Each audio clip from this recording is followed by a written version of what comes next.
معزز سامعین کرام، پردہ نشین خواتین اسلام،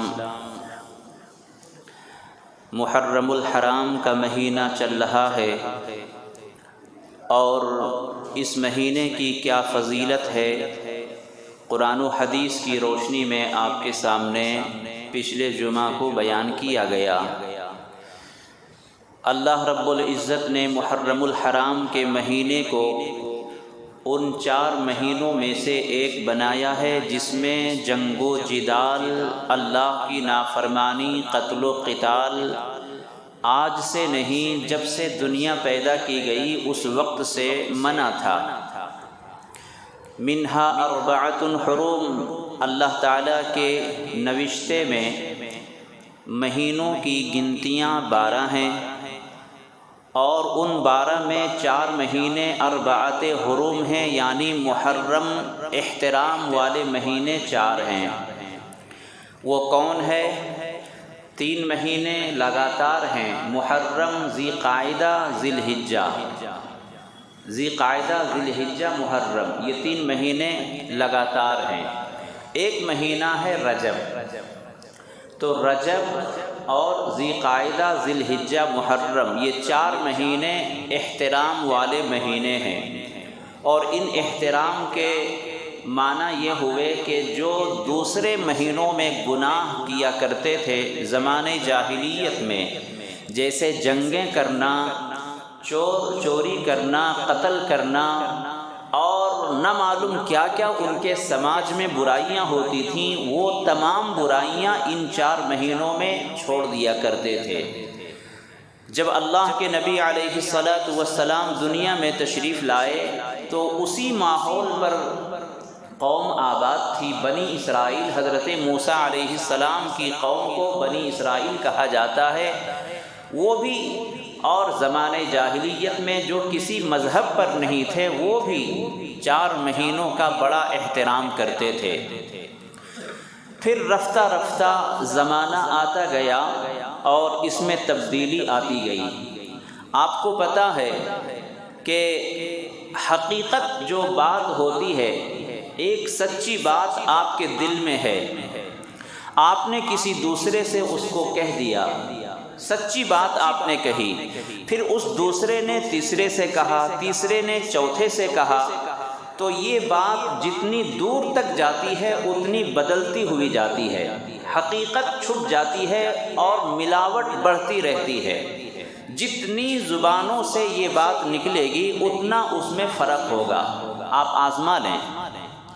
اسی لیے حدیث پاک میں جو حدیث اللہ کے نبی علیہ السلام نے فرمائی ہے، آپ کی زبان مبارک سے جو بات نکلی ہے وہ بالکل صحیح ہے، لیکن اب سنتے سنتے جتنا سلسلہ بڑھتا گیا، حدیث کے اندر ذرا فرق آیا، مفہوم میں فرق آیا، تو کہہ دیتے ہیں کہ یہ حدیث کمزور ہے، یہ حدیث ضعیف ہے۔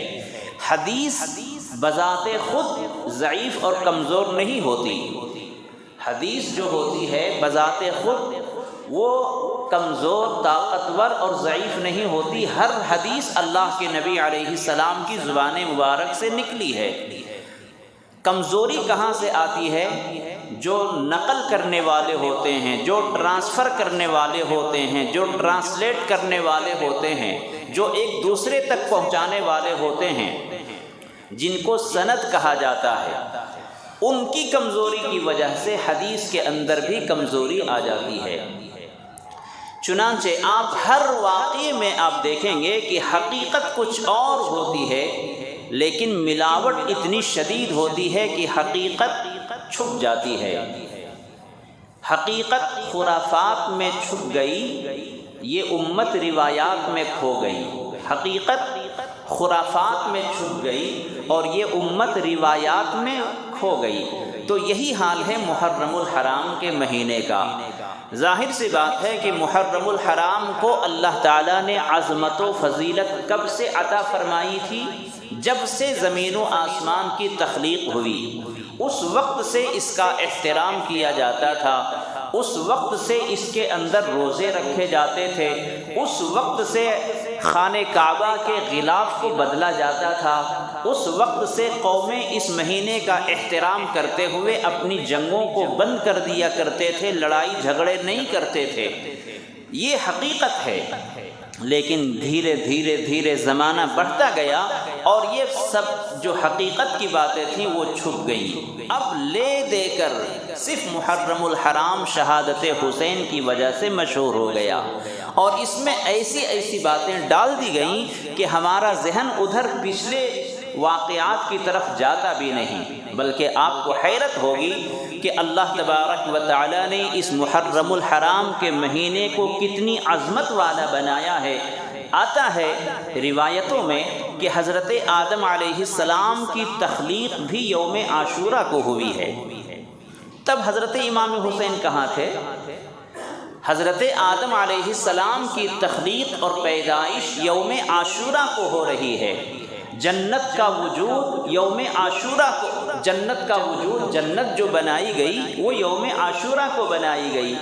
اسی طرح بے شمار انبیاء علیہ السلام کے واقعات ہیں جو یوم عاشورہ کو بتایا جاتا ہے کہ آسمان سے پہلی بار بارش رحمت جو ہوئی ہے وہ یوم عاشورہ کو ہوئی ہے۔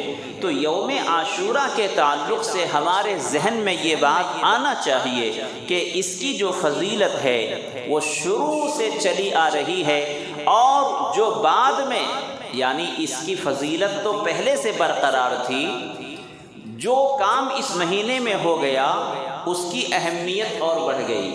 چنانچہ ہم یہ کہہ سکتے ہیں کہ حضرت امام حسین رضی اللہ عنہ کی فضیلت اور شہادت اس معنی کر کے بہت زیادہ ہو گئی کہ آپ کو شہادت کا درجہ اسی مہینے میں عطا فرمایا گیا۔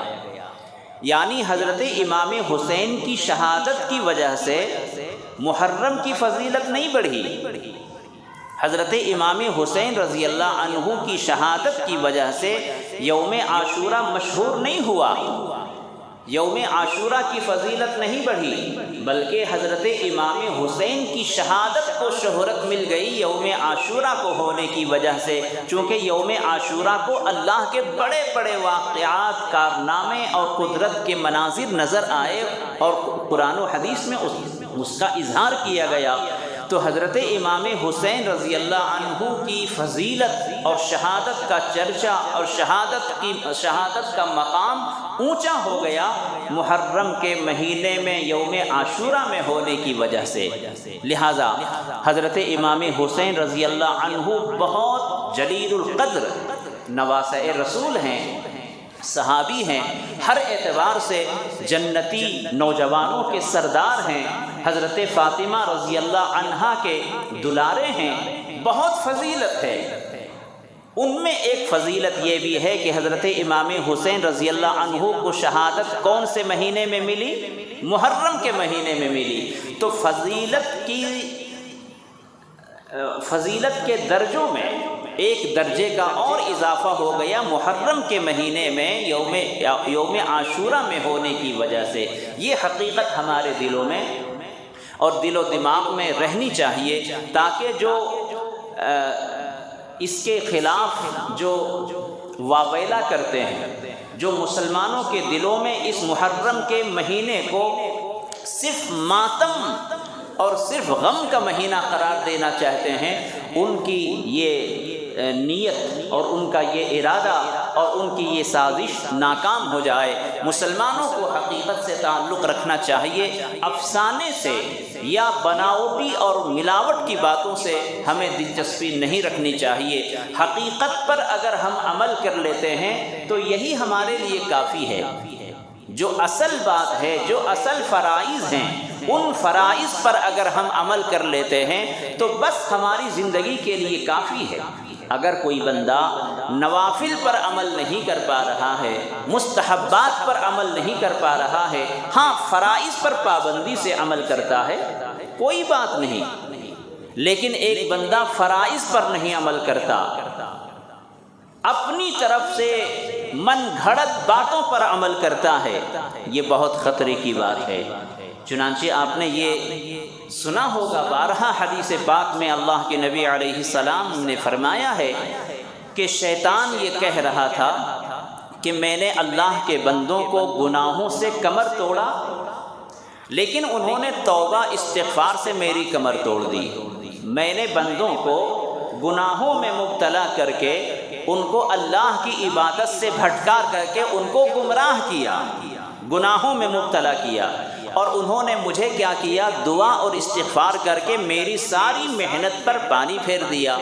جب میں نے دیکھا کہ بہت نقصان ہو رہا ہے، میں صبح سے شام تک بندوں کو گناہوں میں مبتلا کرتا ہوں، پوری رات ہم ان سے گناہ کرواتے ہیں، اور بندہ تھوڑی دیر رو کر اللہ کے حضور میں دعا کر لیتا ہے، توبہ کر لیتا ہے، تو 24 گھنٹے کا گناہ ایک لمحے میں اللہ معاف کر دیتا ہے۔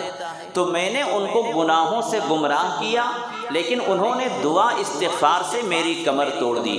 جب شیطان نے یہ دیکھا کہ میرا بڑا خسارہ ہو رہا ہے، میرا بڑا نقصان ہو رہا ہے، تو شیطان نے ایسا کام کیا کہ بندوں نے یہ سوچا کہ ہم تو بہت نیک کام کر رہے ہیں، چنانچہ انہوں نے بدعات میں مبتلا کر دیا۔ شیطان نے بندوں کو بدعات میں غلط باتوں میں ایسا مبتلا کیا کہ بندے کے دل میں یہ آتا ہے کہ میں کوئی گناہ نہیں کر رہا ہوں، میں نیک کام کر رہا ہوں۔ ظاہر سی بات ہے کہ جب ہمارے دل میں کوئی کام ایسا ہے کہ اس کام کو ہم کرتے ہیں اور گناہ نہیں سمجھتے، ہم عبادت سمجھتے ہیں، نیکی کا کام سمجھتے ہیں، ثواب کا کام سمجھتے ہیں، تو اس سے توبہ کیوں کریں گے؟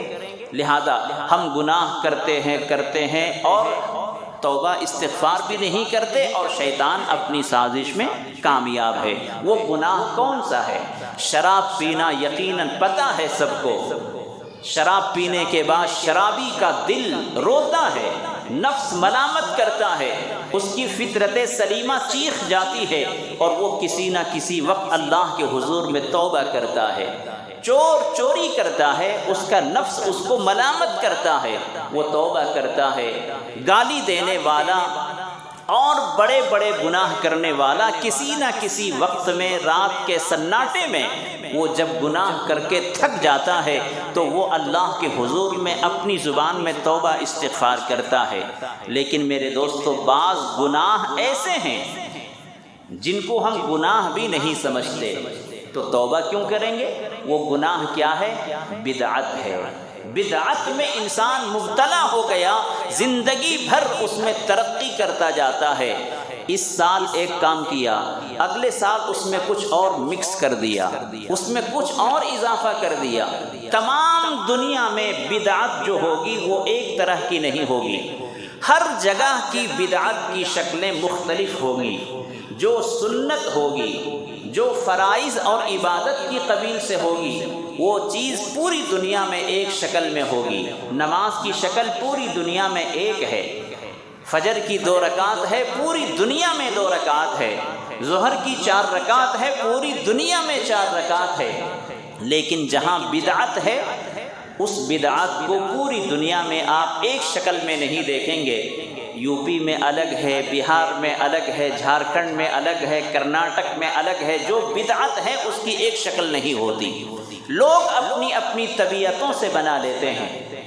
محرم الحرام کا مہینہ اسی طرح بدعتی اور بدعت کے چادر میں اور کپڑے میں ایسا لپیٹ دیا گیا ہے کہ اس کی پرتیں آپ کھولیں گے تو بہت حیران کن انکشاف ہوگا۔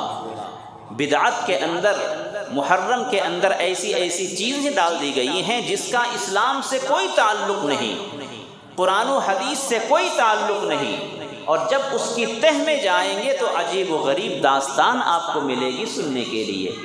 تو اس لیے میں نے عرض کیا کہ شیطان اگر کسی کھلا گناہ میں مبتلا کرتا تھا تو ہم توبہ استغفار کر لیتے تھے، لیکن جب سے شیطان نے انسانوں کو بدعت میں مبتلا کیا ہے، لوگ اس کو دین سمجھنے لگے اور گناہ پر گناہ کرتے رہے، اور شیطان مطمئن ہے۔ میرے دوستو، میں نے پچھلے جمعہ عرض کیا تھا کہ محرم الحرام کے مہینے کی جو فضیلت ہے وہ شروع سے ہے، لیکن اس میں جو بعد کی جو شامل ہوئی چیزیں ہیں، جو اس کے اندر بعد میں جو ملائی گئی ہیں، وہ آپ کو پتہ ہے۔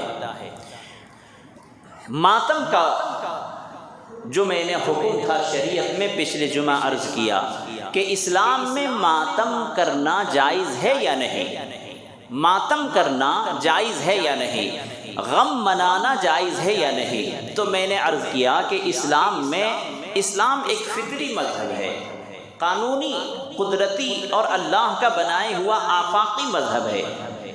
اسلام میں جس طرح خوشی منانے کا حکم دیتا ہے، 2 عیدیں ہمیں دی ہیں خوشی منانے کے لیے، اسی طرح غم بھی انسان کی فطرت کی چیز ہے۔ انسان کو بھوک لگے گی، تکلیف ہوگی، روئے گا، پیاس لگے گی، بھوک لگے گی، روئے گا، دھوپ لگے گی، گرمی لگے گی، روئے گا، اس کو زخم لگے، روئے گا، غم ہوگا، کسی رشتہ دار کا انتقال ہو جائے، روئے گا، غم ہوگا۔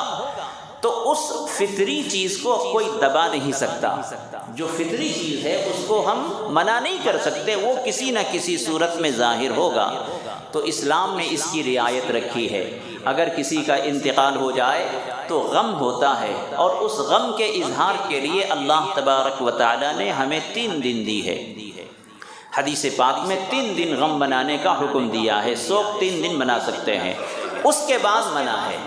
لہذا اگر نہ منانے کا حکم دیتے تو فطرت کا خلاف ہوتا، اور اگر بے لگام چھوڑ دیتے کہ غم مناتے رہو، جیسا کہ ہماری ایک برادری مناتی ہے، ہر سال ماتم حسین مناتے ہیں، ہر سال شہادت حسین پر اپنے کپڑے پھاڑتے ہیں، سینے کو چاک کرتے ہیں، یہ بے لگام ماتم ہے جو اسلام نے دیا نہیں ہے۔ اسلام نے فقط 3 دن دیے ہیں ماتم منانے کا۔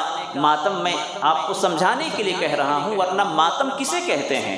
ماتم کہتے ہیں کپڑے پھاڑنا، چہرے کو مارنا، بالوں کو نوچنا، اور غلط سلط باتیں نوحہ کے اندر مردے کے تعلق سے کہہ کر رونا، چلانا، آواز نکال کر رونا، اس کو کہتے ہیں ماتم۔ تو یہ ماتم اسلام میں جائز نہیں ہے۔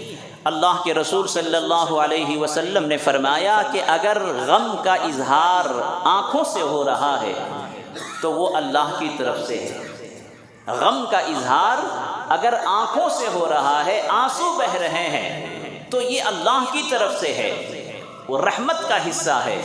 لیکن اگر کسی کے غم کا اظہار زبان سے ہو رہا ہے، شکوے شکایت کر رہا ہے، کپڑے کو پھاڑ رہا ہے، بالوں کو نوچ رہا ہے، اور اللہ پر انگلی اٹھا رہا ہے، تو یہ شیطان کی طرف سے ہے۔ لہذا ماتم ہو، غم ہو، کچھ بھی ہو، شریعت کے دائرے میں اگر ہوتا ہے تو وہ ٹھیک، ورنہ اس کے علاوہ اگر ہوتا ہے اللہ کی طرف سے پکڑ ہے۔ تو حضور اکرم صلی اللہ علیہ وسلم نے ماتم کا، غم منانے کا جو حکم دیا ہے وہ 3 دن ہے فقط، اور جب کسی کے شوہر کا انتقال ہو جائے اس کی بیوہ کے لیے 4 مہینے 10 دن۔ اس میں بھی بہت غلط فہمیاں ہیں۔ بہت سارے گھروں میں اگر کسی کا انتقال ہو جائے تو بیوہ کو صرف 40 دن بٹھاتے ہیں عدت میں، یہ غلط ہے۔ بیوہ کو، جو شوہر مر گیا، اس کی بیوی کو 4 مہینے 10 دن تک عدت میں بیٹھنا ہے، اس سے پہلے گھر سے نہیں نکلنا، اس سے پہلے وہ زیب و زینت نہیں کرے گی، اس سے پہلے وہ کسی دوسرے مرد سے شادی وغیرہ نہیں کرے گی۔ 4 مہینے 10 دن ضروری ہیں۔ بہرحال تو میں یہ عرض کر رہا تھا کہ اللہ کے رسول صلی اللہ علیہ وسلم نے شریعت کے تمام احکام واضح طور پر بیان کر دیے۔ اب ہم مانیں یا نہ مانیں یہ ہماری مرضی ہے۔ اگر کوئی شریعت کے حکم پر چلتا ہے تو وہ یقیناً اسلام کا وفادار ہے، اور اگر کوئی اسلام کی باتوں کو نہیں مانتا وہ اسلام کا باغی ہے، وہ اسلام کا سرکش ہے، اور اللہ کا نافرمان بندہ ہے، جس کی وجہ سے اسلام رسوا ہوتا ہے، مسلمانوں کا سر جھکتا ہے۔ لہذا ہمیں محرم الحرام کے مہینے کا احترام کرنا چاہیے، خاص طور سے شہادت حسین کو لے کر جو فرقہ پوری دنیا میں جہاں جہاں ان کی آبادی ہے وہ اسلام کو بدنام کرتے ہیں، کفار و مشرکین کو ہنسنے کا موقع دیتے ہیں، وہ کیا کہتے ہیں کہ جس طرح تم ابھی پٹ رہے ہو اپنے آپ کو زخمی کر رہے ہو، اسی طرح تم قیامت تک ہوتے رہو گے، اسی طرح تم پٹتے رہو گے اور تمہارا یہی مقدر ہے۔ ظاہر سی بات ہے کہ دنیا میں کوئی ہمارا غمخوار نہیں ہے، اللہ کے سوا ہمارا کوئی سہارا نہیں ہے، تو اس لیے ہم کوئی ایسا کام نہ کریں کہ اسلام کا پرچم اور مسلمانوں کا نام کسی طرح سے جھکے۔ لہذا میرے دوستو، جو محرم الحرام کے مہینے میں ہمارے یہاں کام ہوتے ہیں وہ سراسر اسلام کے خلاف ہیں، اسلام کے، شریعت کے، اللہ کے فرمان کے خلاف ہیں۔ اب میں آپ کو بتاؤں، تعزیہ داری، پنجے وغیرہ اٹھانا، یہ کہاں سے شروع ہوا؟ جو ماتم کرتے ہیں نا، تعزیہ ایک پنجہ رکھ کر ہائی حسین ہائی حسین کر کے اپنے سینے کو پیٹتے ہیں، یہ کہاں سے آغاز ہوا؟ ملا باقر مجلسی، ان کے بقول انہوں نے لکھا ہے کہ حضرت امام حسین رضی اللہ عنہ کی شہادت کے بعد 3 دن تک یزید کے گھر میں ماتم کیا گیا۔ چور مچائے شور، چور مچائے شور، جس نے حضرت امام حسین کو شہید کیا، جن کے سپاہیوں نے، جن کے وزیروں نے، جن کے چمچوں نے اور جن کے روٹی کے ٹکڑے پر پلنے والوں نے حضرت امام حسین کو شہید کیا، یزید اور اس کے لشکروں نے، اسی کے گھر میں حضرت امام حسین کا ماتم ہو رہا ہے۔ کیوں؟ تاکہ دنیا بدنام نہ کرے، دنیا یہ سمجھے کہ انہوں نے کچھ نہیں کیا ہے۔ آج کل آپ دیکھتے ہیں نا کہ جو چور ہوتا ہے وہی اپنے آپ کو معصوم ثابت کرتا ہے، جو مجرم ہوتا ہے وہ اپنے آپ کو معصوم ثابت کرتا ہے، بے قصور ثابت کرنا چاہتا ہے۔ تو یہی حال تھا یزید کے گھر میں کہ حضرت امام حسین رضی اللہ عنہ کی شہادت ہو گئی تو ان کے گھر میں 3 دن کے لیے ماتم کیا گیا، غم منایا گیا۔ اس کے بعد 3 دن کے بعد 300 سال تک پوری دنیا میں کہیں ماتم کا تصور نہیں تھا، ماتم کا ماحول نہیں تھا۔ حضرت امام حسین شہید ہوئے، 3 دن تک ان کے گھر میں ماتم ہوا، اس کے بعد 300 سال تک کہیں نہیں ہوا۔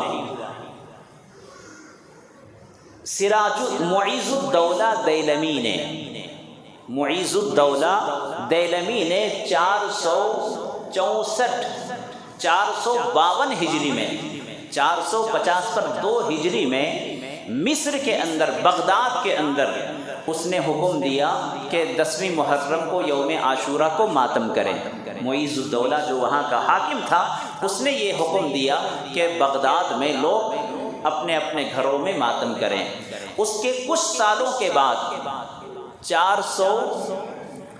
564 ہجری میں، 552 اس کے بعد 564، 60 پر 4 ہجری میں پورے مصر میں اس نے حکم نافذ کر دیا کہ باقاعدہ طور پر، سرکاری طور پر ماتم کیا جائے گا، شہادت حسین پر غم منایا جائے گا۔ سب سے پہلے ایسا ہوا، یعنی معیز الدولہ دیلمی نے وہاں عراق میں، بغداد میں، کربلا میں، مصر میں وہاں ہوتا تھا۔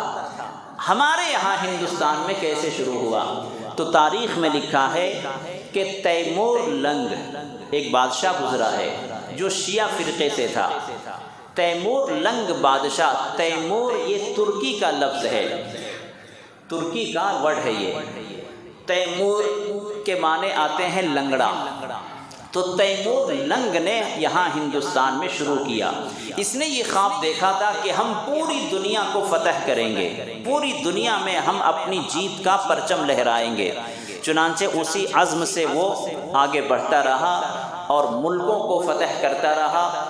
تو تیمور لنگ روس، فارس اور مختلف علاقوں کو وہ فتح کرتے ہوئے ہندوستان پہنچا، اور ہندوستان پہنچنے کے بعد محمد تغلق کو اس نے شکست دی اور اس نے اپنا ٹھکانہ بنایا ہندوستان میں، اور ہندوستان میں اپنے آپ کو شہنشاہ ہونے کا اعلان کیا۔ اور چونکہ یہ شیعہ تھا، یہاں رہتے ہوئے ہر سال وہ عراق جاتا تھا، حضرت امام حسین رضی اللہ عنہ کی قبر پر جا کر وہاں ماتم کرتا، نظریں چڑھاتا اور نہ معلوم کیا کیا وہ کیا کرتا تھا۔ لیکن تیمور لنگڑا تھا، سیدھے ہاتھ اور سیدھے پیر سے اپاہج تھا، معذور تھا اور دل کا بیمار تھا۔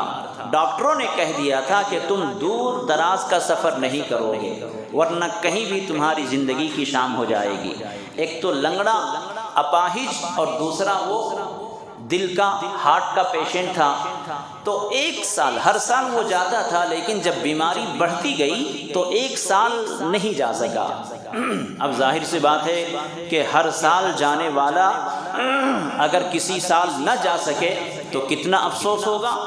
لیکن اس کے افسوس کو ان کے درباریوں نے اور کرائے کے ملاؤں نے، جو درباری ملانے تھے، انہوں نے بادشاہ کی، تیمور لنگ بادشاہ کی خوشنودی حاصل کرنے کے لیے، ان سے داد و دہش لینے کے لیے اور ان سے جاگیرداری لینے کے لیے، جاگیر لینے کے لیے، ان سے شاہی خزانے حاصل کرنے کے لیے ان درباریوں نے کیا کیا؟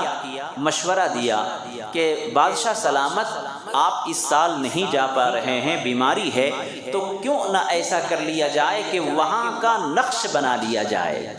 کربلا میں شہادت حسین پر جو کچھ کیا جاتا ہے، جو روضہ ہے ان کا، جو قبر ہے ان کی، اس قبر کا یہاں ایک نقش بنا لیا جائے، اس کی کاپی کر لیا جائے، تو جو کچھ بھی ہم وہاں کرتے ہیں جا کر یہی کر لیں گے۔ چنانچہ بادشاہ تیمور لنگ نے اپنے علاقے کے، اپنے ملک کے جتنے فنکار تھے، جتنے کارپینٹرز تھے، جتنے اچھے اچھے کاریگر تھے، سب کو جمع کیا اور کہا کہ ہاں، روضہ حسین کی تمہیں یہاں کاپی کرنی ہے اور اس کا نقش بنانا ہے۔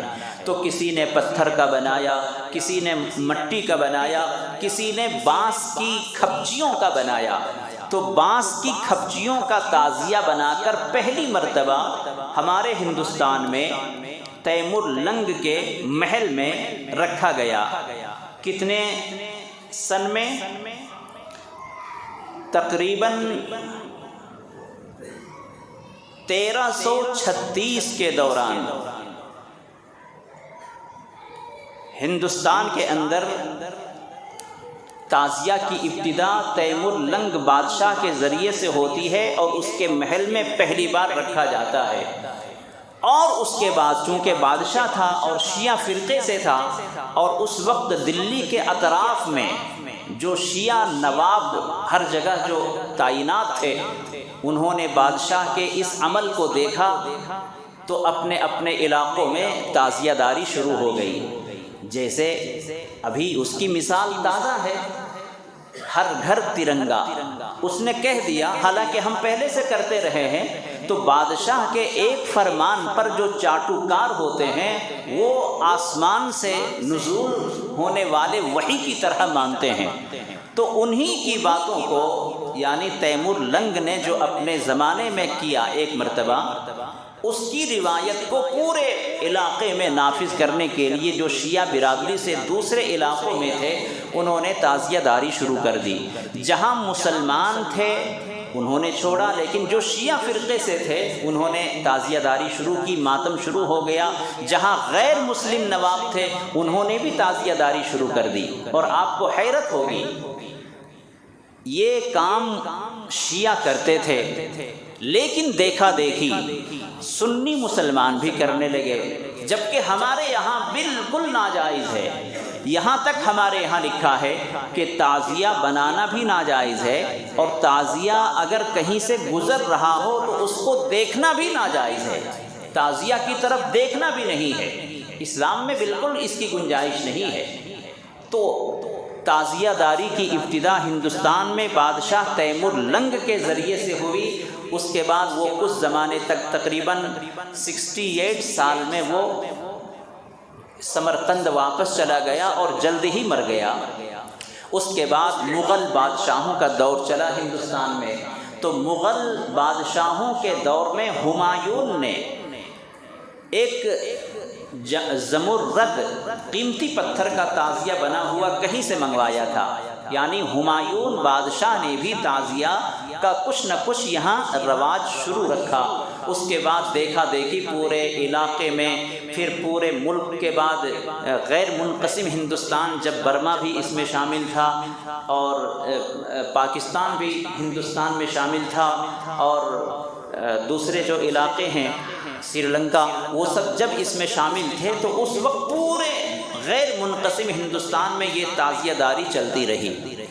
تو یہ تعزیہ داری چلتی رہی، شیعوں کو دیکھ کر سنی مسلمانوں نے شروع کر دیا، اور ان کو دیکھا دیکھی ابھی بھی آج کی تاریخ میں بہت سے علاقوں میں غیر مسلم بھی تعزیہ داری کر رہے ہیں، غیر مسلم، جبکہ اگر یہ 100% مسلمان کا اگر کام تھا تو سب سے پہلے مدرسوں میں شروع ہوتا، سب سے پہلے حرم پاک میں شروع ہوتا، جو اسلام کا حصہ ہے، جو اسلام کا لازمی کام ہے، جس کے بغیر اسلام پورا نہیں ہو سکتا، جس کے بغیر ہمارا ایمان پورا نہیں ہو سکتا، وہ کام مدرسوں میں شروع ہونا چاہیے تھا، حرم پاک میں شروع ہونا چاہیے تھا، بیت المقدس میں شروع ہونا چاہیے تھا، لیکن وہ سب کہیں نہیں ہے، ہماری مسجدوں میں بھی نہیں ہے۔